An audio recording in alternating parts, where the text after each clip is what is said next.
Hey everybody, it's me, Julz again. Okay, pretty much this new episode of Vampire Diaries is pretty much picking up where it left off. And there are just like at least two things that really made me so happy to watch this episode. Well, one, pretty much the best one was seeing Rick Worthy from Supernatural. Rick Worthy, who played the alpha vampire here on Vampire Diaries. Oh my gosh, yes! Although I shouldn't get my hopes up of him playing a vampire here because that would just be weird. You know, you play a vampire on a different show that's owned by WB, and then you play another vampire in another show produced or owned by WB, then that's just pretty it's it's very awkward or weird or redundant or however you want to call it.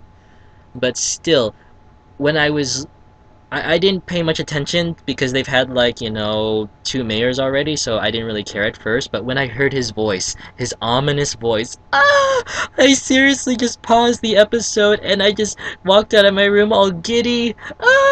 Rick Worthy! It's just his dark voice.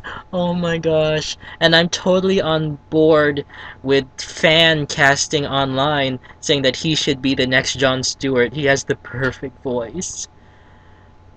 And pretty much seeing Rebekah back. I mean, I love Rebekah. As much as I hate her, I love her. You know, she's how petty she is, how spiteful she is, how bratty she is. I mean, this is how you do a blonde vampire chick. Seriously. With the exception of Caroline. Caroline's okay, but she's neurotic. And pretty much her little after school special, which may be the reason why this is called after school special.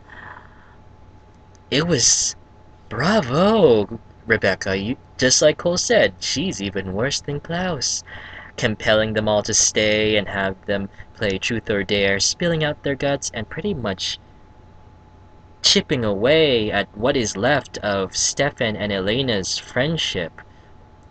So devious, Rebekah. And when she could have granted them their request of erasing Stefan's memories, that is classic Rebekah. Of course she wouldn't do that for you. That would be much too kind. She has more amusement actually watching you all suffer. And having Rebekah back is just it's awesome. Even though she wasn't gone that too long, I missed her.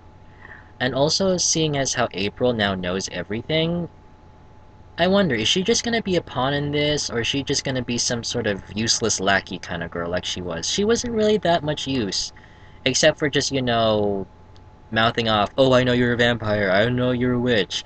She was so sweet, but now I feel like we're gonna get sick of her. Also, we see a little bit more into what, that professor guy, I forgot his name, I keep forgetting his name.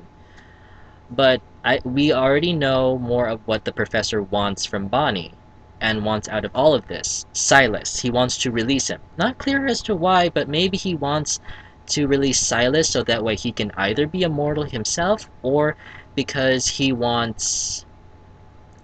maybe he wants Silas to rule the world, maybe he sees his greatness and wants to revive him. Possibly. You could go that in a couple of ways. But Bonnie, she could have walked away from all of this, but he just raked her back in.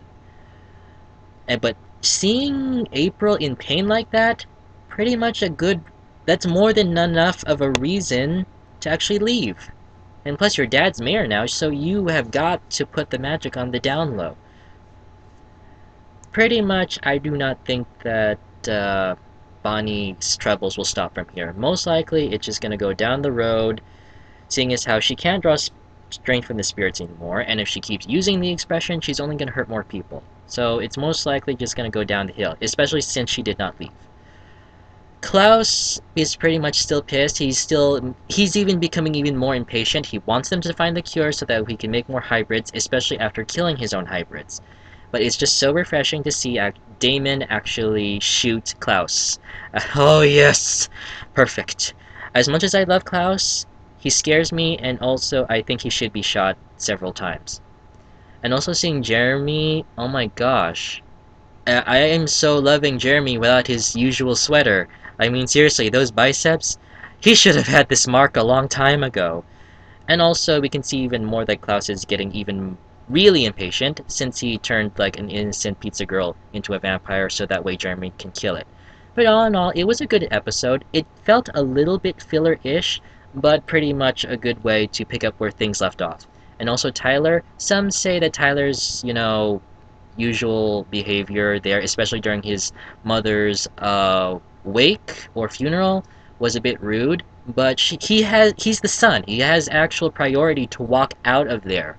But Elena talking, during a moment of silence, kind of rude, and also not doesn't help by actually walking out too. Anyway, again, this felt a little bit filler-ish, but also good way to move things along. It's kind of it was slow, but slow as in good, so that way things can progress. Okay, guys, I'll see you later. Please comment, please subscribe, and I'll see you later. Bye.